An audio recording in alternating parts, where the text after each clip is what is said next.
Olá, começa agora o Religare Conhecimento e Religião. No programa de hoje, eu converso com o professor Mário Henrique Rezende. Ele é mestre em Ciências da Religião pela PUC Minas. Veio ao Religare falar sobre a Ordem Terceira do Carmo em Sabará, Minas Gerais. Seja bem-vindo, Mário. Um prazer recebê-lo aqui no nosso programa. Obrigado, professor Flávio. O prazer é meu. Fico muito honrado com a possibilidade de colaborar com um programa que há mais de uma década é tão importante para nós pesquisadores do fenômeno religioso ou interessados em ciências da religião e bem como as teologias. Muito obrigado. Eu é que agradeço, Mário, você ter vindo. Você pode nos acompanhar pelo canal Religare Conhecimento e Religião no YouTube. Você pode se inscrever, comentar e compartilhar o Religare com seus amigos. Mário, você fez então esse estudo, já tem até um tempo, já tem uns 6 anos, né, que você concluiu essa pesquisa sobre a Ordem Terceira do Carmo em Sabará. Exatamente. Você está concentrado ali no século XVIII, quando surge, né? Eu queria começar a conversa falando um pouco daquele cristianismo, especialmente aquele catolicismo no século XVIII, aqui em Minas Gerais. O que você conta para nós sobre isso? Olha, Flávio, eu acho realmente interessante a gente retroceder um pouco para poder entender o contexto e a importância das ordens terceiras nas cidades mineiras, né? Quando foi dada a notícia de que essa região onde hoje é nossas Minas Gerais havia ouro, haviam outros minerais, outras gemas que seriam importantes e que em boa medida poderiam até salvar o projeto de colonização, né? Que de certa forma o Brasil foi a empresa colonial mais lucrativa e em boa medida por causa dessa questão aurífera e mineral, pessoas de várias etnias, de vários credos migravam para a região das Minas Gerais e de uma forma muito desordenada e rápida, né? Na ânsia de enriquecer, fazer a América, como era dito, e voltar para suas terras. Sabe que você falando assim, eu fico imaginando, guardadas as devidas proporções, assim, uma Serra Pelada que a gente via algumas décadas atrás, aquele movimento, as pessoas naquela corrida do ouro, mas guardadas as devidas proporções. Mas resguardadas as devidas proporções é um ótimo comparativo, porque em boa medida era isso mesmo que ocorria, né? Pessoas de todos os tipos, de todas as índoles e credos, de vários povos, populavam a região de Minas Gerais à custa dessa aventura, vamos dizer assim. E basicamente haviam duas formas disso ser feito, através das entradas e das bandeiras, né? As bandeiras, elas vinham com um caráter oficial, com a fiscalização mais forte da coroa portuguesa. E as entradas eram feitas mais por aventureiros, por pessoas que já tinham algum recurso e queriam ter mais recurso e prestígio. Mas todas elas traziam consigo um oráculo de devoção, traziam consigo um oratório, sabe? Já traziam algum traço de religiosidade e, sobretudo, a religiosidade católica, né? É natural, porque, assim, os desbravadores e os exploradores que vieram para o Brasil de até então tinham essa tradição lá na cultura luso-espanhola, na verdade, né? Então, traziam consigo esses oráculos. No meio do caminho, faziam as chamadas paragens. Paravam para descansar, ali plantavam alguma roça e, de certa forma, isso é a gênese das vilas. Porque junto a essas paragens, além de servirem de refúgio estrutural e logístico mesmo, também ficavam por ali um altar de devoção daquele oráculo. Esse altar, aos poucos, ia crescendo, virava uma capelinha. Então, essa devoção sempre acompanhava esses bandeirantes para essas regiões, né? E como corroborar com essa ideia da proteção espiritual? Porque, de certa forma, essa aventura, entre aspas, era perigosa também. Além dos animais selvagens, das trilhas que precisavam ser abertas, né, dos caminhos até então não oficiais, o medo dos indígenas, né, que eram chamados selvagens, e em boa medida até porque não tinham a fé católica. Não é? Era uma maneira de demarcar, né? De demarcar, exatamente. Então, esses homens vinham também com essa necessidade de se sentir protegido. E aí, um dos teóricos que eu me debrucei, o Mircea Eliade, né, havia também essa necessidade de sacralizar, até mesmo geograficamente, aquele território que até então era espaço, aquele espaço que até então era totalmente profano, né? Mas isso daí então para a gente entender essa criação das primeiras vilas mineiras, das primeiras vilas mineiras, das primeiras cidades, que já traziam consigo esse orago, né? Essa devoção. Claro que existem vários fatores que estão por aí, mas o foco da pesquisa é pensar nesse fenômeno religioso que acompanhava até chegar nas Irmandades. Não é? Muito já se pesquisou, muito já se debruçou, excelentes pesquisadores trabalharam com essa temática, contudo, ela é uma temática bem inesgotável. Sim, mas Mário, assim, para fazer um recorte aqui, porque há de fato muita coisa a falar sobre isso, não, o que é mesmo uma irmandade, né? Como é que ela se estruturou nesse cenário? Então, sim, a gente tem que dar uns saltos aí. Sim, porque né? Senão... Mas aí, com o passar do tempo, né, essas devoções acabam em boa medida, se cristalizando um pouco mais. Mas é necessário lembrar uma colocação do professor Mauro Passos, que foi orientador, que foi o meu orientador, pesquisa. Inclusive, do mosaico. Ele cita desse mosaico multifacetado, que é uma característica do povo mineiro, do povo brasileiro e, naturalmente, também do povo português. Né? A sociedade portuguesa... A impressão que nós herdamos isso também. Né? Isso vem trazido, mas aqui vários outros fatores também vão se aglutinando. E, com o tempo, essas devoções elas vão se oficializando. Há um período em que a coroa portuguesa proíbe a presença das irmandades de ordem primeiras e segundas. As irmandades de ordem primeira e segundas eram aquelas que faziam parte, vamos dizer assim, do clero oficial, né? Então, não há presença da ordem primeira e segunda, que são dos padres ordenados, monges ordenados e monjas, freiras ordenadas, em Minas Gerais.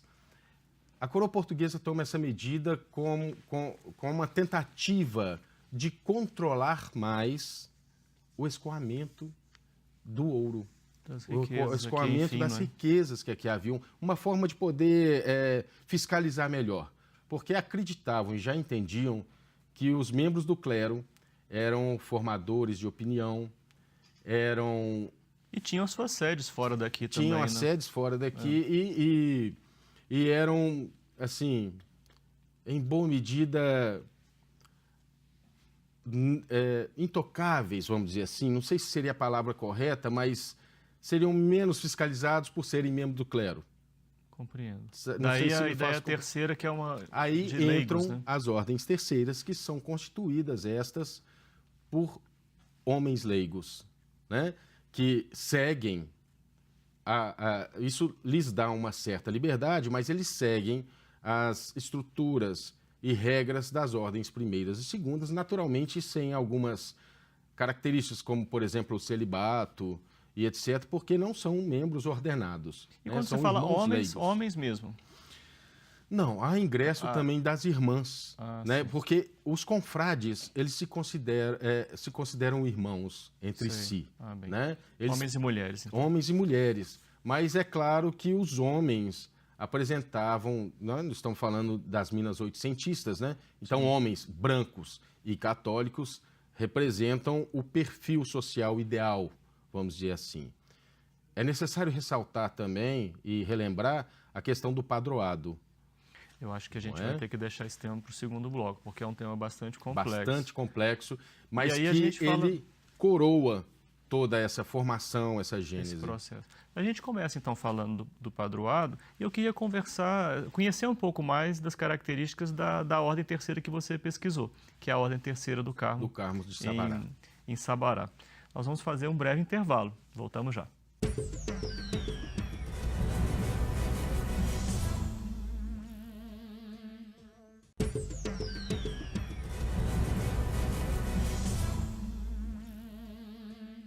Estamos de volta com o Religar e Conhecimento e Religião. Hoje eu recebo o professor Mário Henrique Rezende Melo. Ele é mestre em Ciência da Religião pela PUC Minas. A nossa conversa é sobre a Ordem Terceira do Carmo em Sabará, Minas Gerais. E, Mário, no final do primeiro bloco, você falava de que era importante lembrar daquela organização civil, eclesiástica, né, que era o padroado, para entender aquele momento, o surgimento também das ordens terceiras. A gente podia, então, esclarecer o telespectador sobre esse aspecto e depois a gente podia seguir falando mais, então, especificamente sobre o tema da sua pesquisa, a Ordem Terceira do Carmo, lá em Sabará, que nos assiste, né? Sabará acompanha a TV Horizonte. Só para a gente esclarecer de uma forma bem sucinta, o padroado é uma típica herança ibérica, né? O poder papal, né, a Igreja Católica, então, concedia poder ao rei. E, acelerando esse pensamento, há muito amalgamado o poder religioso com o poder político. E isso, naturalmente, foi trazido para cá. Nas Minas Gerais, de acordo com aquelas inseguranças, vicissitudes todas que nós conversamos, esse poder religioso também tem um caráter muito forte. Sim. Na formação da sociedade. E as ordens terceiras, nesse sentido, as ordens terceiras de leigos, elas formam uma proteção assistencialista aos seus confrades e, em boa medida, serviam até de cartórios. Ali eram feitos os registros. Isso, a Irmandade do Carmo de Sabará. Sua pesquisa começa com análise, né, de documentos, né? Da Irmandade. Então, é delicioso, né, debruçar sobre esses documentos seculares, centenários, e ali registros de óbitos, herança, casamento. Interessante notar, professor Flávio, que o próprio templo da Ordem do Carmo, construído depois de um tempo, primeiro a Irmandade do Carmo, ela chega, tem os seus confrades, se reúnem na sacristia da Igreja Matriz de Sabará. Num segundo momento, esses confrades aumentam e ela recebe o direito de ter um altar, o terceiro altar na lateral do Evangelho da Matriz, o que já configura um espaço de poder, né, de importância dessa Irmandade. Em 1672, ela recebe a autorização da Diocese de Mariana para funcionar como Irmandade. Quase um século depois, o seu templo é feito, né? A Igreja do Carmo. E essa igreja, olha que interessante notar, das suas duas torres, nós temos os sineiros, que tem as linguagens do sino, que tem teses belíssimas sobre Sim. isso, e também há relógio. Ou seja, isso é a formatação, a concretização dessa questão do padroado, filosoficamente falando, ao controle temporal e espiritual, percebe? Né? Os enterramentos feitos dentro da igreja para os confrades mais fiéis, mais piedosos, mais próximos à capela mor, né? Aqueles que contribuíam mais, tudo isso regido pelo seu compromisso. O compromisso nada mais é do que uma norma de condutas que o confrade, que o irmão deveria cumprir.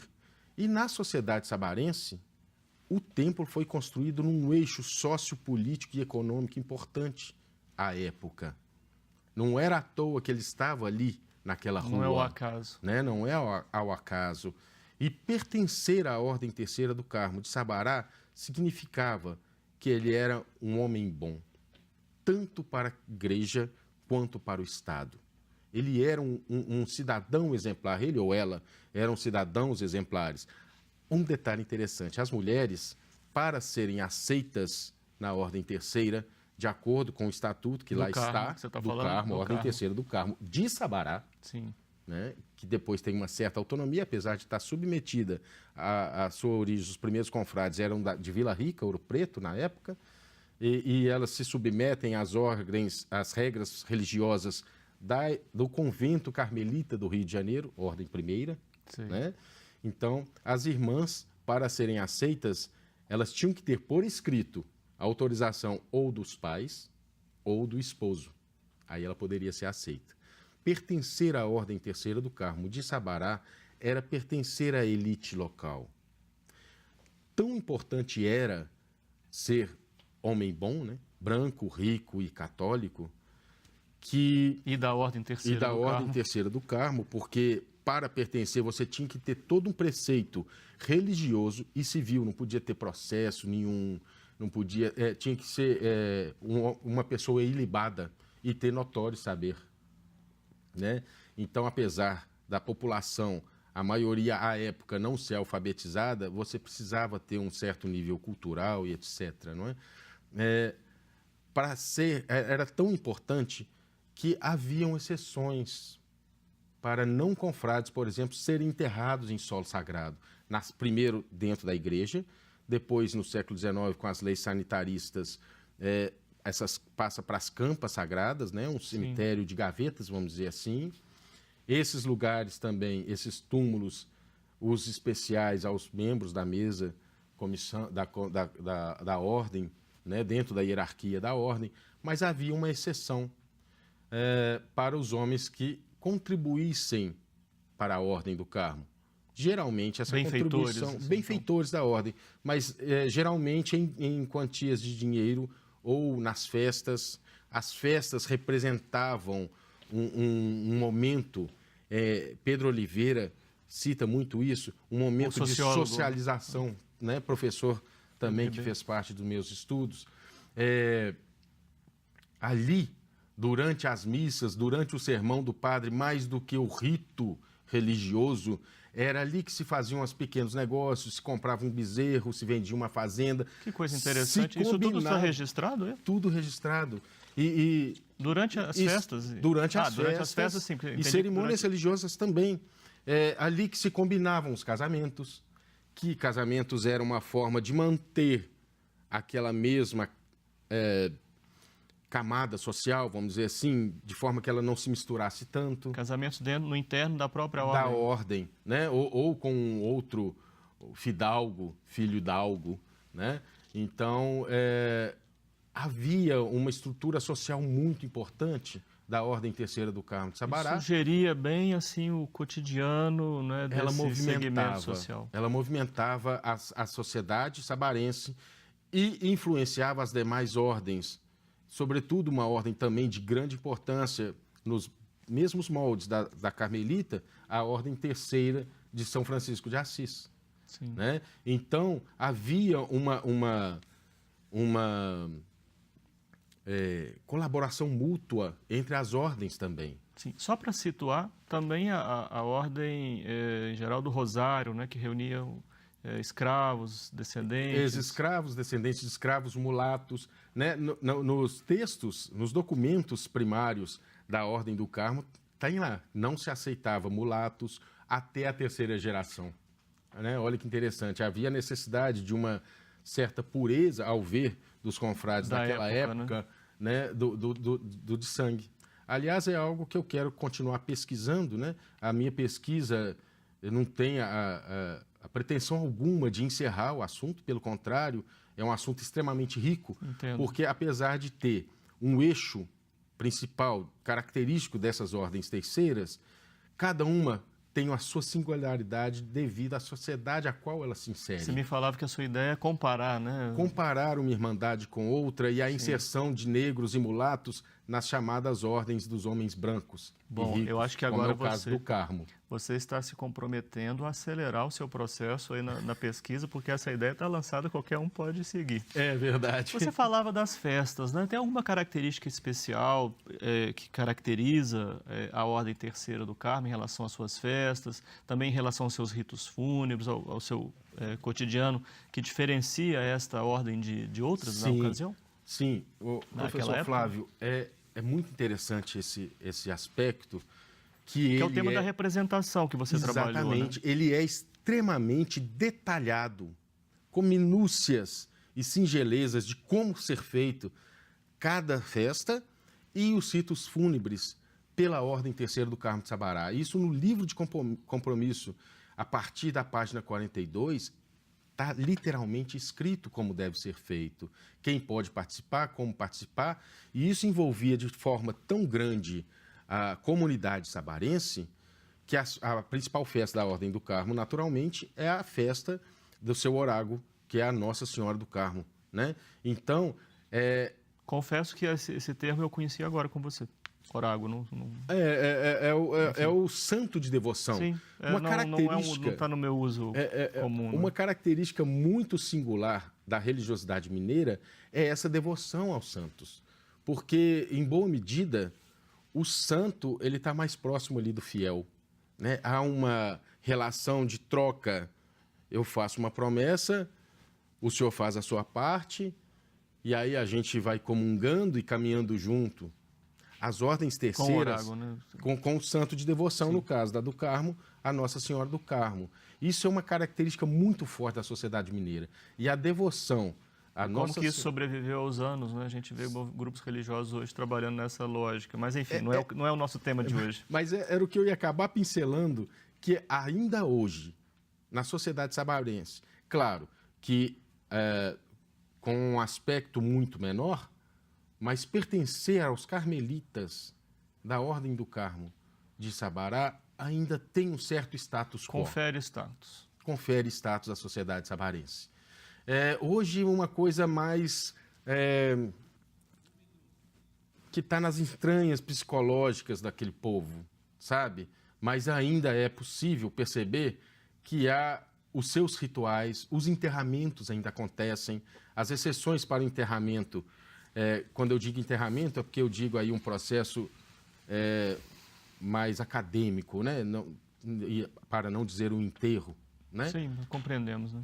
E aí, o enterramento acontece, por exemplo, a exceção atualmente pode acontecer se for um sacerdote que nasceu em Sabará, entendo, ou algum outro sacerdote, sim, ou sabarense que tenha prestado algum serviço relevante à Irmandade. Né? Então, embora hoje não haja uma organização em torno eclesial, né, em torno de ordens terceiras, ela continua ativa, continua oferecendo aí sentidos e ordenamentos, né? Olha, Flávio, muito interessante que a Ordem Terceira do Carmo de Sabará, ela ainda existe e funciona. Entendo. E, em boa medida, segue aquela espinha dorsal da qual ela foi criada. Muito obrigado, viu, Mário, você ter vindo aqui no programa falar sobre esse assunto. Eu que agradeço, espero ter contribuído. Sim, e sucesso nos desdobramentos aí do seu trabalho. Eu agradeço. Muito obrigado. O Religare, Conhecimento e Religião é um projeto de extensão do Programa de Pós-Graduação em Ciências da Religião da PUC Minas. Você pode conhecer as nossas atividades, os nossos cursos de especialização, de mestrado e de doutorado, acessando a página pucminas.br/ppgcr. Religare de hoje fica por aqui. Obrigado à nossa equipe, obrigado a você que nos acompanha. Um abraço muito cordial e até a próxima semana com o novo Religare, Conhecimento e Religião.